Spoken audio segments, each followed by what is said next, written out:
What's up, YouTube? Eric here, Mr. Fired Up Wealth. Excited today to bring you the top 3 fintech stocks to buy now and lower. I like these a lot for long-term investments. These are high growth stocks. They've all had earnings recently. I'm going to go through earnings highlights for each of the 3, tell you a little bit about each company and why I like these stocks long-term. So definitely watch this video from start to finish. Let's get started. Up first is going to be Block, or known as Square, ticker SQ. Now this was in my top stocks to buy recently when it was in 50s. It's now in the 70s at $75. So the problem with all these stocks in the market overall is if you're buying here, you're buying off of the lows. But I still think these stocks are attractive.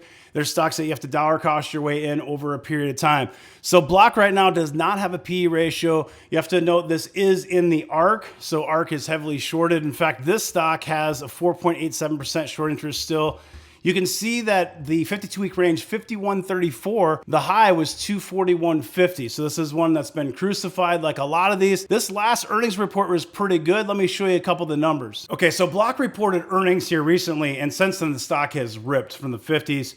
Their non-GAAP EPS was 42 cents. That beat by 19 cents. Revenue, $4.52 billion. That was up 17.7% year over year. You have to remember, this is one of those pandemic type plays too that maybe had some pull through and some tough comps. That did beat by $50 million. Now, out of the 3, this one has the least growth, but I like it because it gives you exposure to buy now, pay later. And I was never a big fan of a firm by itself. It also gives you some exposure to cryptocurrency and blockchain. So when you think of this company in the third quarter of 2022, they generated gross profit of $1.57 billion, up 38% year over year, which is solid.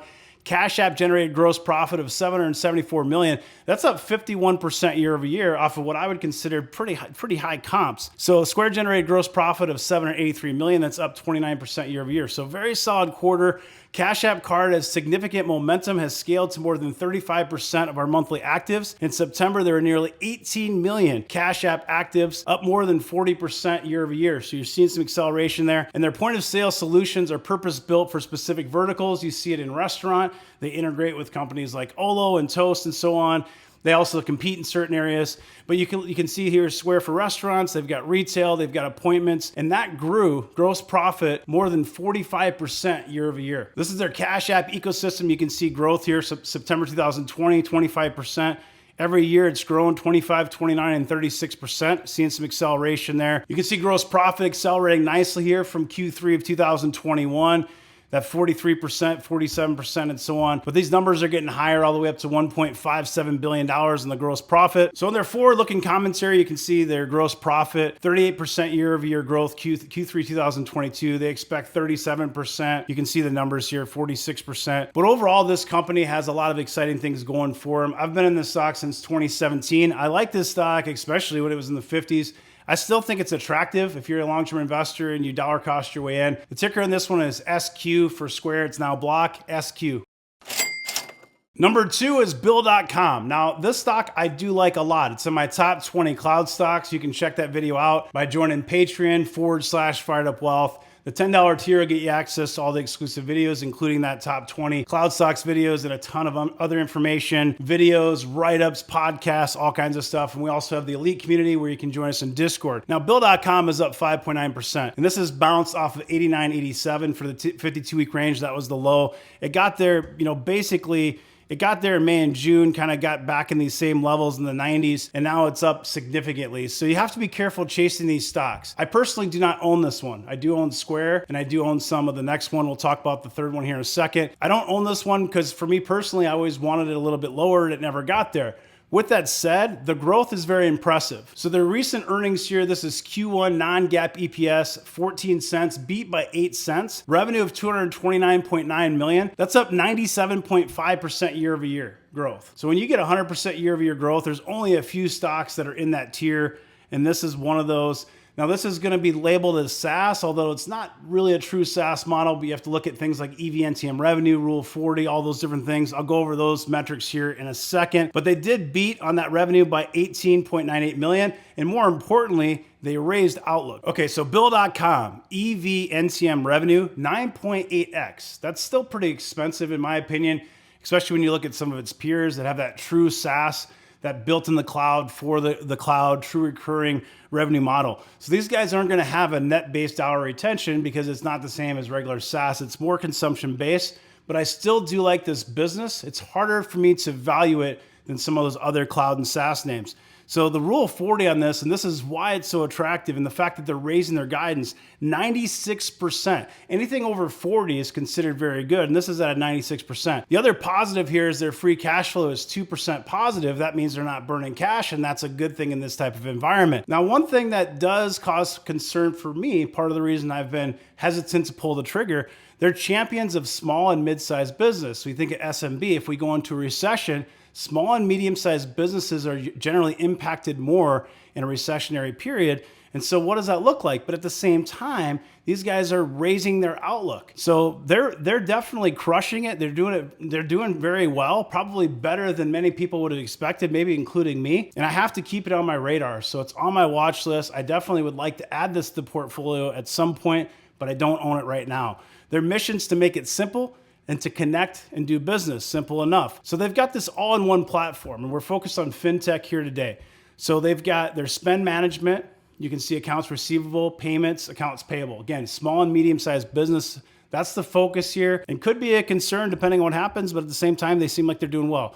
Make and receive payments, manage budgets and cash flow. So this is software related, but it does rely on some of that consumption model as well, like I mentioned earlier. So bill at a glance, total revenue, you can see they're growing. Accelerated 169% revenue acceleration. That's massive, right? You've got 94% here. 420,000 businesses are using their solutions, 420K. They also have 4.7 million network members.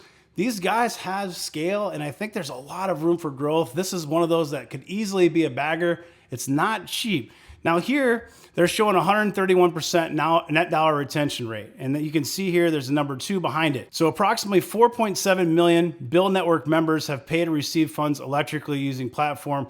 So they're using that net dollar retention, but it's not the same as if you look at another SaaS company that's built in the cloud for the cloud, true software as a service. We define network members as customers plus their suppliers and clients. Net dollar retention rate is calculated by dividing total current period revenue by total period revenue excludes impact of Divvy and Invoice to Go. Net dollar retention rate and number of network members do not include impact from those. So it's a little bit different metric. It's not the same as if I'm a software company, I sell you an annual subscription, and then you're building out that platform, adding more modules. It's very different. So to me, this is not a true net dollar retention. It's not something you can compare apples to apples.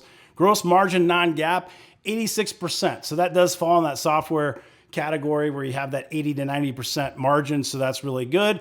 So this is a software company. It's kind of a mix between consumption and SaaS, and software as a service, okay? So you can see their opportunity here. I won't go too much into this. I want to keep moving along, get to the third stock. This is what they see as their number of opportunities. So US opportunity, they see 30 million more customers, total addressable market, and global 70 million. And you've got the software spend here, 66 billion and 239 billion globally. And the payment volume, again, transactional, right? 25 trillion in the US, 125 trillion globally. So they're trying to digitally transform back office operations, engage, invoice, get paid, all this stuff, right? Receive, approve, helping small and medium businesses do the accounts receivable, accounts payable, and spend management. That's really what this is all about. The ticker is just BILL, B-I-L-L. Now, before I get into the third stock pick, I need to announce this video was sponsored by The Motley Fool. If you'd like to see the 10 best stocks to buy now, visit fool.com/firedupwealth. And a reminder, they don't tell me what to make or what to say. They're a great partner. Check those guys out. You can also join us in our private Discord community. It's patreon.com/firedupwealth. Go check that out. Check out the tiers. Now, this third one, I think the reason it doesn't get as much credit as it maybe deserves is it's from Uruguay, and it was one of those unicorns that was international, Latin American type unicorn. This is dLocal. The ticker is DLO. Now, this was about a $50 stock in the 52-week range. Low is around 15. I've always said under $20. I like this dollar cost average. So this one is a little bit higher than 20. They had earnings this morning, and they're actually down, and I thought the earnings were pretty good. So if this one gets back under 20, I like this one as a long-term investment. Now, this one actually has a PE ratio of 69.71. Again, though, I think that it just doesn't get as much love because of probably where it's located. That's just a hunch, it's a guess. Earnings. So this morning, Q3 GAAP EPS of 10 cents. It did miss by a cent. So I guess that could be part of the reason it's selling. But revenue of $111.86 million, that was up 62.9% year over year, and it beat by $1.78 million. So I thought it was a pretty strong earnings. All three of these companies had pretty strong earnings. So again, they're from Uruguay. Okay, it provides cross-border payments connecting global merchants to emerging markets. That to me is huge when you think of the total addressable market and the opportunity there. It established as a startup. It was the first unicorn from Uruguay. June 3rd, 2021, they went public, reaching a stock market valuation of $9.5 billion.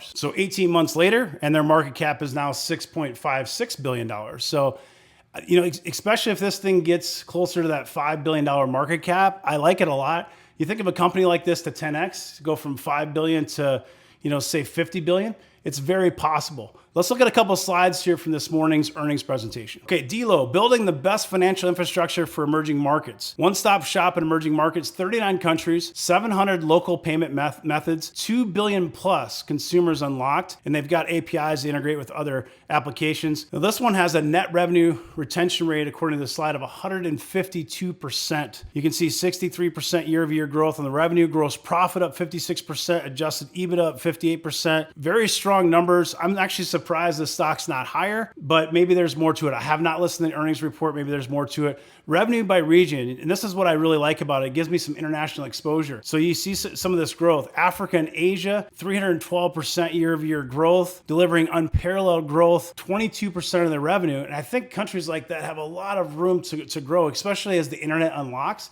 When you think of low orbit satellites, so you think of, Elon Musk with his satellite service. You think of Bezos with Amazon and their satellite service. More and more of these countries that don't have fiber, that don't have infrastructure, they're going to be able to get connected to the internet. And I think there's going to be a lot of room for growth, especially when you think of developing countries. And that's why I really like this company, dLocal. Now, I consider dLocal more of a spec. I consider Bill.com expensive growth, and I consider Square it's growth, but more maybe mature growth, and it doesn't really fit mature growth. It's not hyper growth. It's not really mature growth. It's somewhere kind of in the middle. But what I like about it is these three fintech stocks give me diversity across financial technology. So Block, you've got the cryptocurrency, you've got the buy now, pay later. With Bill.com, you've got kind of the software as a service and that consumption model, and something that I think there's a lot of room for growth in small and medium businesses, a lot of TAM there. And then with dLocal, you've got this borderless payment, and you've got all these different countries that we can go after, a lot of room for growth internationally. So lots of good stuff, guys. Again, join us on Discord. You can visit patreon.com/firedupwealth. Make sure you like this video, drop me a comment. Have a great rest of your day. Take care.